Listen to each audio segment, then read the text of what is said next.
কল্পনা করুন অফিসের ব্যস্ততা শেষে একজন তরুণ উঠোনে বসে মোবাইলে এডিট করছে নিজের বানানো একটি ভিডিও।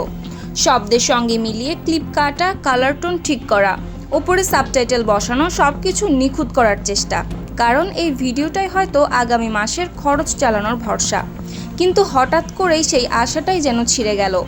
মেটা, যারা ফেসবুকের মালিক, সম্প্রতি জানিয়ে দিয়েছে এবার থেকে ফেসবুকে আর আলাদাভাবে ভিডিও পোস্ট করা যাবে না। ব্যবহারকারীরা যে ভিডিওই আপলোড করবেন না কেন, তা যত ছোট বা দীর্ঘই হোক না কেন, সব কিছুই আপনা আপনি রিলস হিসেবে গণ্য হবে। একসময় যাদের রুটি রুজির উৎস ছিল ফেসবুকের ভিডিও প্ল্যাটফর্ম, তাদের জন্য এটা একটা বিশাল টার্নিং পয়েন্ট। ভিডিও আর রিলস, এগুলো একসময় ছিল দুই ভিন্ন জগৎ। ভিডিও মানেই ছিল গল্প বলার একটা ফাঁকা ক্যানভাস, যেখানে নির্মাতা সময় নিয়ে দর্শকদের মন জিতে নিতেন। আর রিলস, সেটা ছিল ক্ষণিকের আনন্দ, ঝলকানি রং, দ্রুত স্ক্রলিং এর দুনিয়া। কিন্তু এবার এই দুইয়ের মাঝখানটা একেবারে মুছে যাচ্ছে।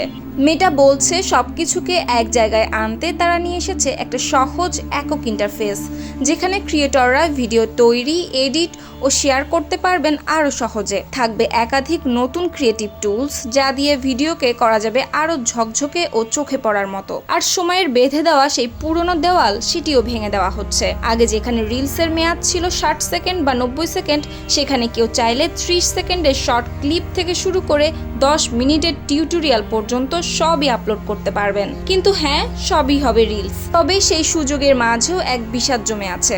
ফেসবুকের ভিডিও প্ল্যাটফর্মের মাধ্যমে সরাসরি যে আয়ের পথ ছিল, সেটাই এখন বন্ধ হয়ে যাচ্ছে। একটা সময় ছিল যখন নিজের ছোট্ট ঘরে বসেই কেউ ভিডিও বানিয়ে বিশ্বজোড়া দর্শক পেতেন আর আয় করতেন। এখন সেই স্বাধীনতার খোলা জানালায় যেন আচমকা লাগানো হলো একটা ভারী পর্দা।